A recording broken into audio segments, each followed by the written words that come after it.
everyone. Thank you very much for joining us today at our event. My name is Yuko Itatsu. I am a professor at the University of Tokyo at the Interfaculty Initiative in Information Studies and the Associate Director of the B'AI Global Forum. We are one of the research projects that are sponsored and supported by the Institute for AI and Beyond at the University of Tokyo. And we're very happy to be at the Institute to hold our event today. We'd like to thank the director of the Institute, Professor Hagiya, and his team for their kind and generous support in putting this event together today. Now on to the main event.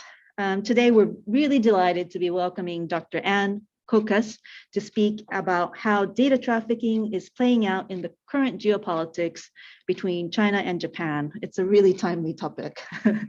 Dr. Kokas is an associate professor of media studies at the University of Virginia. She's also C.K. Yen Chair at the Miller Center. She's a Chinese Studies Fellow at the Baker Institute of Public Policy at Rice University, and she's also currently in Japan this summer as a recipient of the Abe Fellow.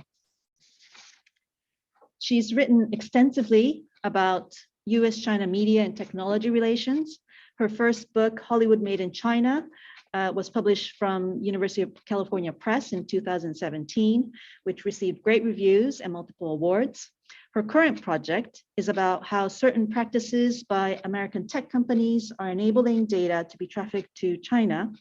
And I see on her website that the book will be published from Oxford University Press on November 1st. Yeah. Congratulations. Thank you.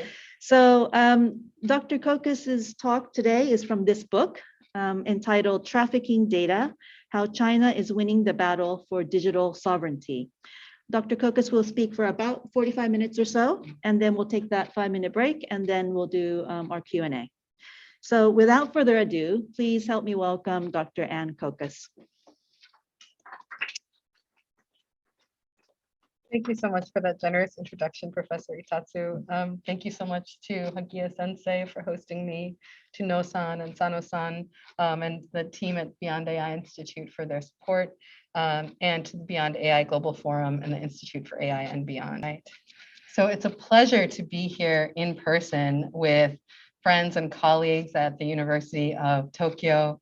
As you may have noted, I was an Abe Fellow from 2018, but I am here now for the first time for my research visit in 2022. So this truly has been a long-awaited opportunity and one for which I am very grateful.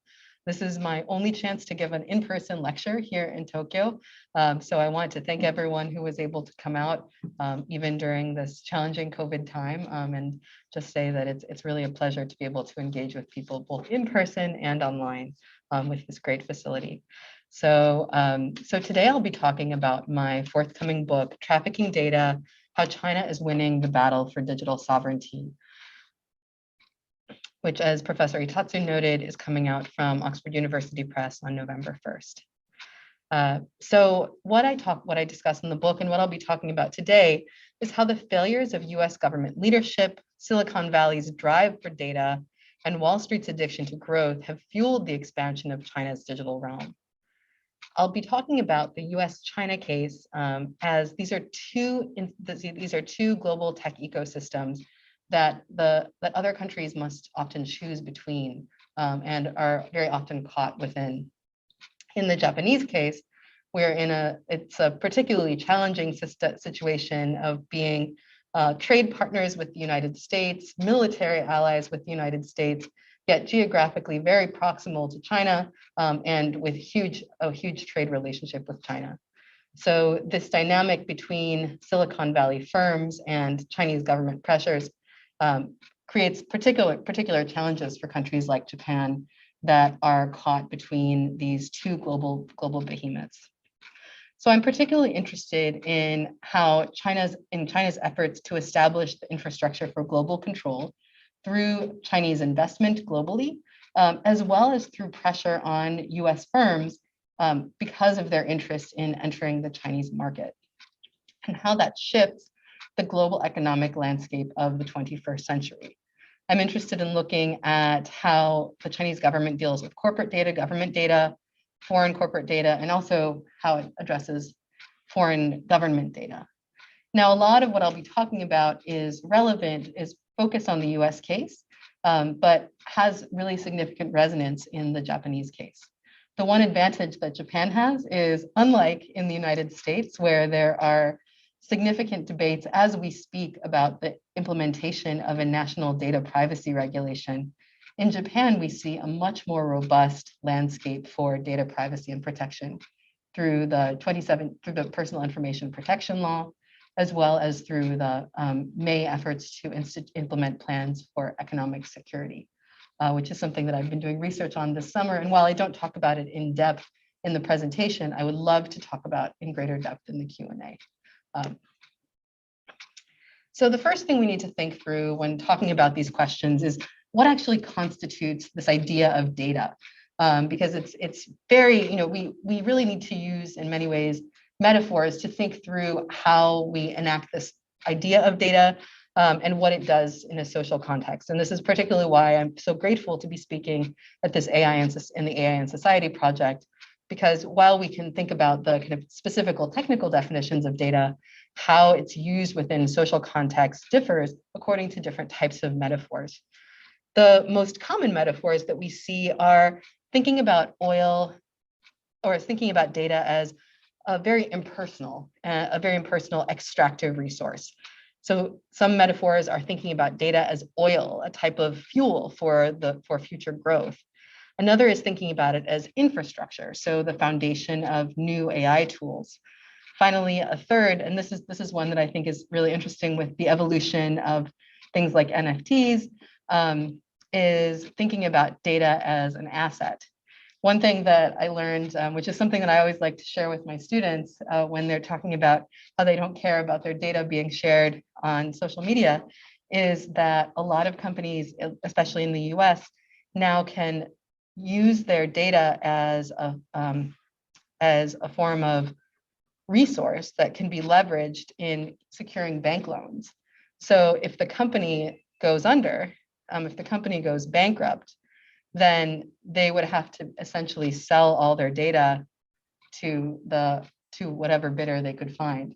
So when making an agreement with an individual company, one isn't necessarily making an agreement only with that company, but also with their potential creditors, which is a much more complex landscape.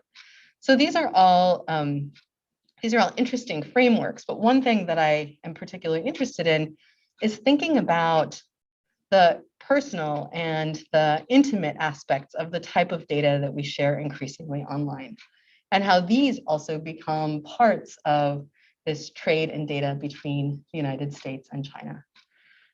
And so this is information like behavior, purchasing patterns, social relations. In the book, I talk about Grindr, the LGBTQ social and dating platform, and different types of other social platforms where people might share very personal or intimate interactions with partners, other types of dating platforms where people might share videos, as well as things like baby monitors or security camera footage, which really share very intimate experiences of people's lives, from their sexual lives to the lives of their young children. So this becomes not just a question of something that can be extracted as a tool for capitalism, but also a foundation of our humanity. So what I do here and what I do in the book is talk about this idea of data trafficking. And so this comes from three different ways of thinking about data and traffic. So the first is thinking about questions of, so when considering these questions of intimacy, thinking through issues of human trafficking and the movement of the intimate experiences of human beings between different countries without their consent. And so this is one element of this idea of data trafficking. The next level and the next way that I think about trafficking is through the drug trafficking. So in the context of drug traffic, there's a lucrative trade in addictive substances that fundamentally undermines the sovereignty of nations. So if we think about the drug trafficking between between the US and Mexico, a sort of trade that is so lucrative that even stakeholders who know that it's damaging to their communities continue to participate in it because they want to continue to profit from it. And even when they see that it presents potential damage to national security or to different borders, there's a kind of continuation of this process on both sides of the border. And then finally, there's this idea of data traffic. So when we think about the movement of data and data traffic as a measurement pattern, so intimate, rich personal data actually helps to enhance or drive data traffic. When we think about, so actually one of my friends was just talking about how she, as an experiment, she was trying to train her TikTok For You page just to see how quickly it would get to know her. And she said it really only took about 2 hours on the platform before it started to see things about her that she even questioned if her family would know about her. You know, just different types of videos that she would like, or and the increased usage patterns, both by individuals and by communities, helps to both increase the accuracy of algorithms, but also then further enhances traffic, because data traffic.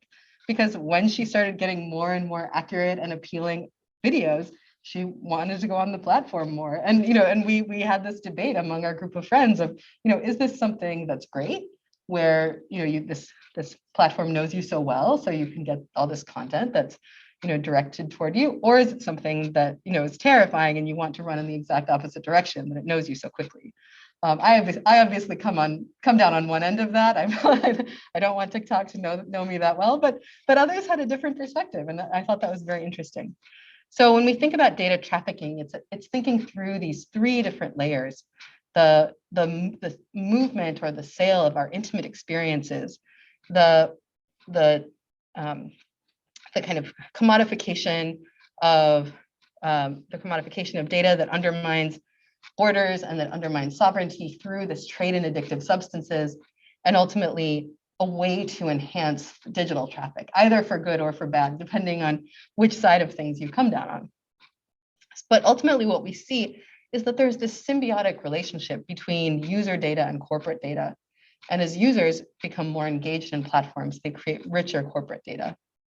And there's a disincentive for data protection on a corporate level, because it doesn't necessarily yield the same types of rich personal results that might lead to a particularly addictive For You page on TikTok. Now, when we think about data trafficking and this kind of movement of data, I look at primarily the non-consensual leakage of data across borders. So I'm thinking about outsourcing data to third-party businesses in the name of that ultimately is designed to enhance business relationships. So a great example of this would be in the case of Japan, where there was recent reporting about Line actually outsourcing some of their AI services to a Japanese subcontractor, who then subsequently outsourced their AI services to a Chinese subcontractor, who then moved the data of Japanese users to China without the consent of users and in violation of the personal information protection law. So there is this question of the data provenance or how data flows that can really lead to data trafficking. We also see data leakage due to kind of unclear security or systemic reasons. So a great example of this would be the highly controversial, and you know, I'm not coming down on one side or the other at this particular moment, but the highly controversial reporting about TikTok's leakage of data to Chinese government sources that has been widely reported in the US news, where even TikTok officials weren't allegedly really even aware of where the data of their corporation was going. So there are these things where the complexity of corporate systems makes it very difficult to adequately monitor where user data goes.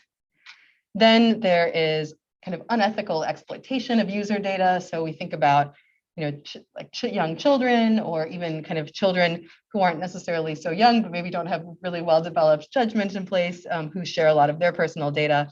And then poor compliance. So in the United States, we have this current debate about the American Data Privacy and Protection Act, a national data privacy law, which may or may not go through our Congress.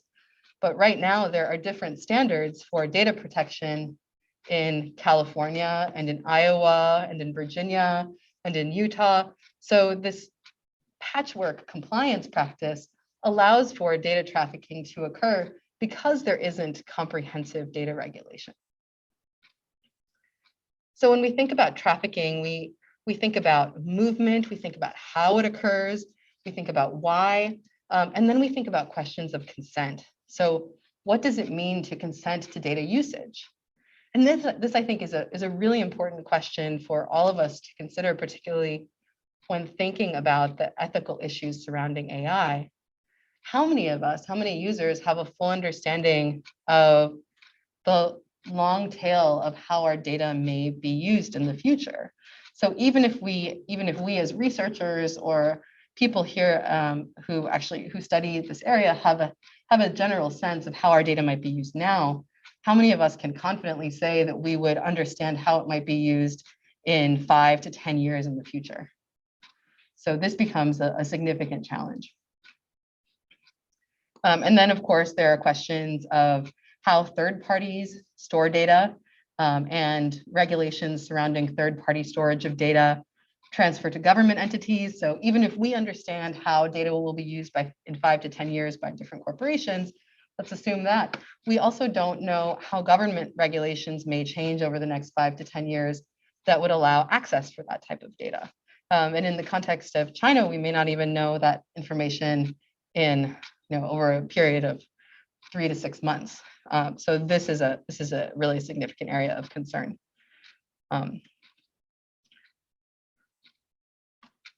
So when we think about data trafficking, it's also important to understand what isn't data trafficking, because I want to be clear here that I'm not suggesting there shouldn't be data flow between different countries, because I always joke with some family and friends that I bought in I bought in rather than sold out, because I was a management consultant as my first job out of college. So it's not like I had this very hippie career first, and then eventually sold my soul. I sold it at the very beginning. So now I'm kind of trying to redeem myself slowly with each passing month. So I do think that there is an important space for the flow of data and for economic exchange. And the way that the Japanese government is talking about this idea is something called data free flow with trust. So the flow of data that operates with guardrails, recognizing that there are certain strategic industries where there may need to be more oversight. And part of the reason for this framework that they have developed is because of the really significant differences between countries like Japan and the United States, and to a lesser degree, the European Union.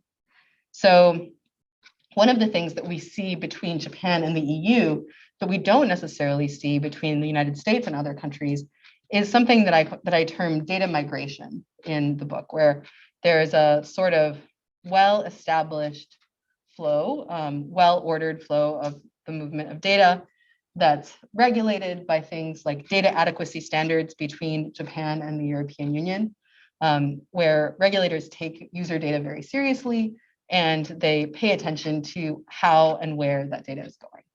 In the United States, we don't necessarily have such frameworks. As I discussed before, we barely even have a national data standard, let alone a way to protect the flow of data from the United States to other countries. So this makes data trafficking much easier, actually, from a US perspective.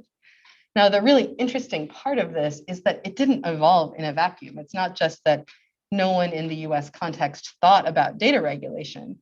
It's that there has been a huge benefit to having a huge national and international benefit to having very minimal data regulation in the United States. Indeed, it's kind of a policy, it's a policy that in some ways underwrites the growth of Silicon Valley by not checking, by not creating additional regulatory barriers to growth. Now, for a long time, this benefited the US because US tech platforms were the major global players, and the US was the largest market. Now, within the context of China's growth, we're seeing a very different landscape where US companies are not necessarily looking to the US first as their only or major market, but they're considering how their work might play out in China. So just as a very recent example from today, I think, or yesterday, Apple just announced that there will be additional investment in China in production for their company in China and in India.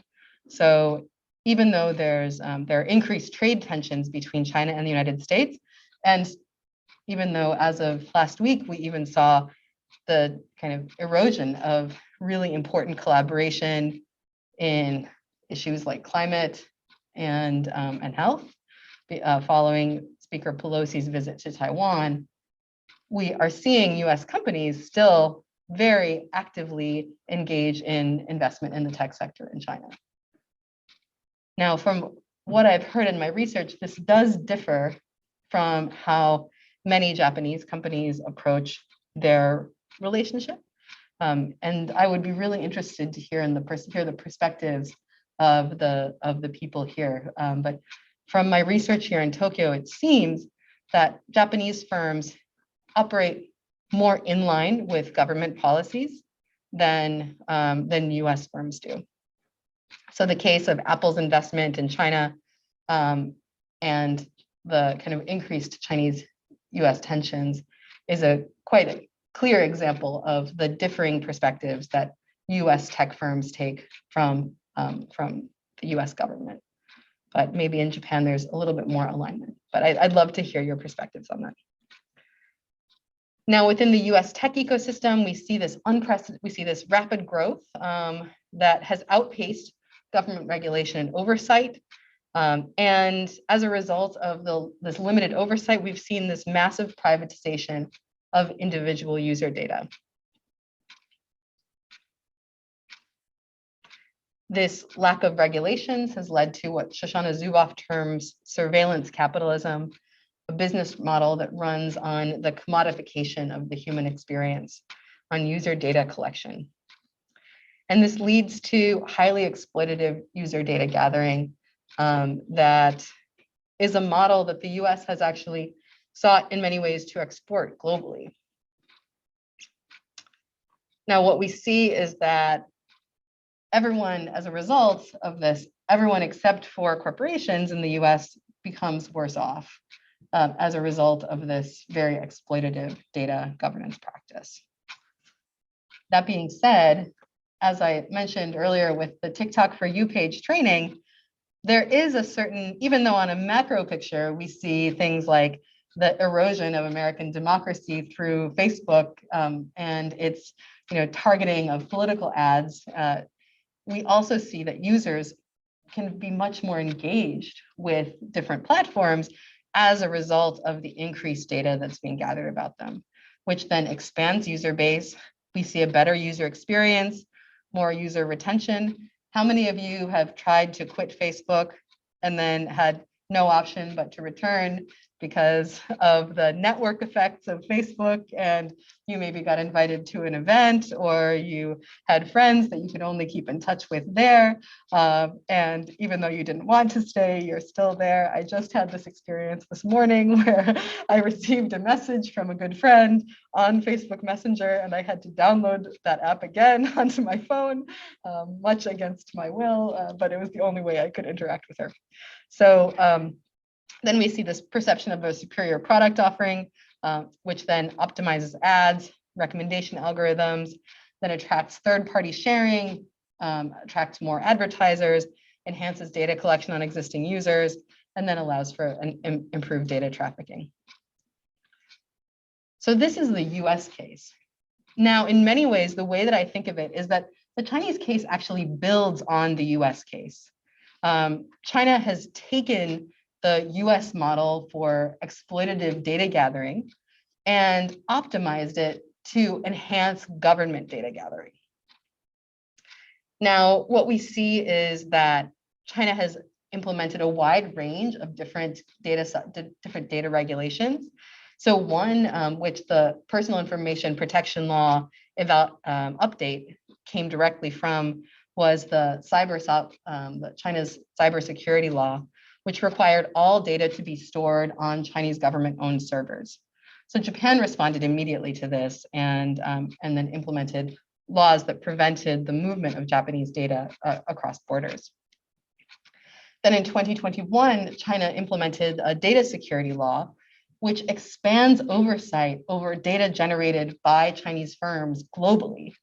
So this essentially creates an extraterritorial data governance regime that's very explicit in the fact that Chinese firms can actually implement, or that the Chinese government can implement, national security audits that require Chinese firms to share all of their user data. We've already seen the punitive effects of this law. Some of you may have been following the case of the rideshare mobility platform Didi that listed on the New York Stock Exchange and then almost immediately had all of its platform or its app removed from China's app store. Its share price then tanked. And what became clear in the aftermath was that Didi had been requested by the Cyberspace Administration of China to submit detailed records and also to list on the Hong Kong Stock Exchange. Didi did not want to do that. It wanted to list on New York Stock Exchange because New York Stock Exchange actually requires the disclosure of less corporate data than the Hong Kong Stock Exchange does. And in response to this, the Chinese government just tanked their business. So this is a very clear example. And actually the saga continues. They remain under evaluation. They've been subject to extensive fines. This company has suffered really immeasurable financial damage as a result of continued Chinese government scrutiny under the data security law.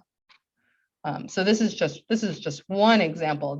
I'm happy to talk in the Q&A of other examples where maybe from companies that have suffered a little bit less or that are less prominent about the types of impacts that the data security law has had, not just domestically, but internationally.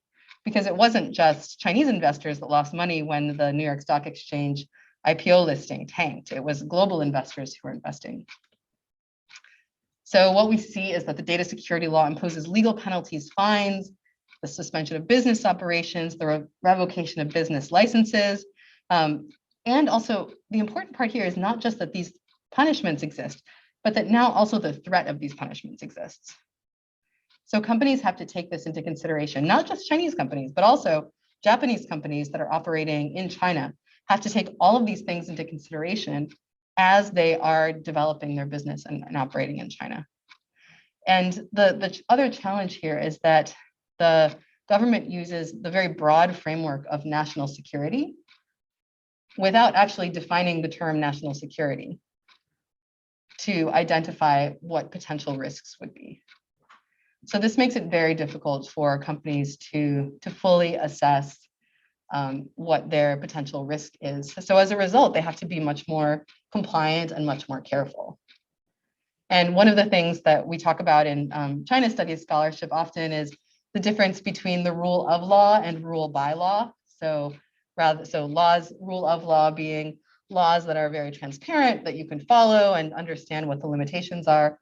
Rule by law being laws being used to control or penalize or guide how different organizations behave, kind of in a more punitive way. And so in the data security law context, we're definitely seeing more rule by law. So China's broad definition of data gives it legal authority over all critical data, very broadly defined. Direct oversight over data security, harsh punishments, robust mechanisms, including national security audits, civil and criminal penalties, and extraterritorial application of Chinese laws. So this also has been expanded since the July 2020 Hong Kong National Security Law, which gives basically government control over any kind of national security violation that occurs anywhere in the world, and that can be punished if that person or entity comes back to Hong Kong or operates in Hong Kong. So what that means, for example, is if in today's talk, we say something or I say something that is deemed to be in violation of Hong Kong's national security law, returning to Hong Kong, I or anyone here could be punished, just FYI, in case you're thinking about asking fancy questions. That's always a good thing to know when we're dealing with this, not to scare anybody, but that is very much within the scope of the Hong Kong National Security Law. So it's not just limited to these national security questions domestically, but as an extraterritorial consideration. Now, that being said, data trafficking is in many ways at the foundation of the tech ecosystem. So it's very difficult to prevent it. There are very few straightforward solutions, and what we see is a lack of technology or capital to build security infrastructure. So one of the things I talk about in my book, Trafficking Data, is how, and this is less of an issue in the US, but important to know, or less of an issue in Japan, but important to know about, the inexpensive products that are often developed for the US consumer manufacturing, consumer sector, don't necessarily incorporate sufficient funding for robust security testing. And consumers are very happy to make that trade-off because as I discussed before, most of them don't really have a full understanding of the potential long-term implications of the usage or the gathering of their data. Now, we also see a political landscape, and this is particularly true in the United States, that prevents proper government oversight. So in addition to lobbying from corporations to reduce potential legal liability for data gathering, we're also seeing a fractious environment within the US context, the US governmental context. We're seeing a fractious global environment where Japan and the European Union and Australia and the United States, countries which historically have very much been aligned on security issues relative to China, have very different frameworks for how to effectively manage user data, largely because of the very different financial stakes that each of these jurisdictions has in the tech sector. So this is a huge challenge that exists amidst developed democracies. So we see, as a result of this, geopolitical conflicts that results in a lack of international consensus, some at a high level, some at a lower level. But a great example within the Japanese context is the CPTPP agreement, which is an agreement that began from the Trans-Pacific Partnership, which originally included the United States and also included data governance regulations. So the idea behind the original Trans-Pacific Partnership was to build data governance regulations that included the entire Asia Pacific and the United States. As a result of domestic politics in the US pulled out of the Trans-Pacific Partnership. Japan has remained a part of it and has this agreement that does not include one of its largest trading partners.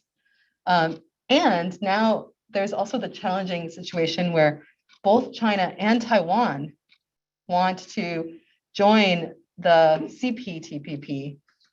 So the countries in CPTPP must now try to balance their interest in bringing in Taiwan, which is a democracy and may have more aligned perspectives on data governance, and China, which is a major trading partner with a major market and may have a bigger potential long-term impact.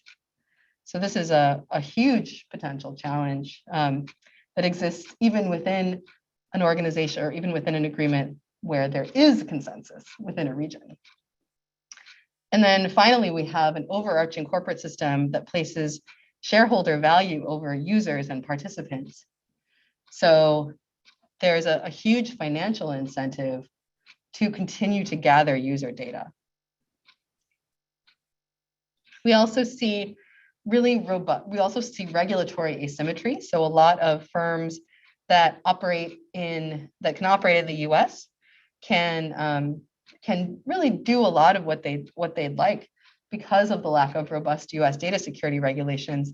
Whereas firms like Apple are storing their data in China on Chinese government-run servers. That would not happen. The US innovation ecosystem would not support US government-run servers to requirement that tech companies store their data on US government-run servers. But in China, this is the law of the land, and this is how US companies are operating there, and also how Japanese companies are operating there. We also see the conflict of interest in the context of big tech. So there's very little incentive to comply with US government regulations when it's possible to invest in lobbying that could potentially change those regulations or make sure those regulations don't happen. By contrast, operating within the Chinese market requires adherence to much more strict regulations. So there's a clear incentive for US tech firms that seek to operate within the Chinese market to adhere to Chinese government regulations. And so what we see is that trade with China actually amplifies the existing problems of the US tech sector. This kind of lack of transparency to users, the exploitation of user data, all of this becomes more significant when those same firms trade with China and as a result share their data with the Chinese government. So what began as a problem in the US system of excessive data exploitation and the extraction of user data then goes to a Chinese context where the Chinese government then has access to a lot of that type of data. Ultimately, what I argue in the book is that the US-China tech relationship destabilizes global user data because these are the two behemoths that countries around the world must choose from in many, many cases. There's from thinking about different types of social media platforms to different types of cloud servers to different types of payment platforms. One of the things that I've been looking at as part of my time here in Japan is in how many places do we see Visa and MasterCard, and when do we see PayPay and Alipay and WeChat Pay? And then how much do we see something like Passmo or Suica? And there's really a very wide distribution of the type of platforms. So literally anytime someone is trying to pay digitally in Japan, they're essentially making a choice about which national data regime they're sharing their data with, which is something that it's a complicated position to be in when you're every time you're just trying to buy a bottle of water, if you're not using currency, you're really in this dynamic. So I really want to thank everyone for your time and for your attention and for the rich opportunity to engage with you and to talk with you. And I really hope that we have the chance to have a rich Q&A session. And I look forward to hearing your perspectives as well, especially as someone who's new to Japan. I know that there are things that I missed or things that I can learn from all of you, and I welcome that opportunity. So thank you so much for your time and attention, and I look forward to the Q&A. Thank you very much.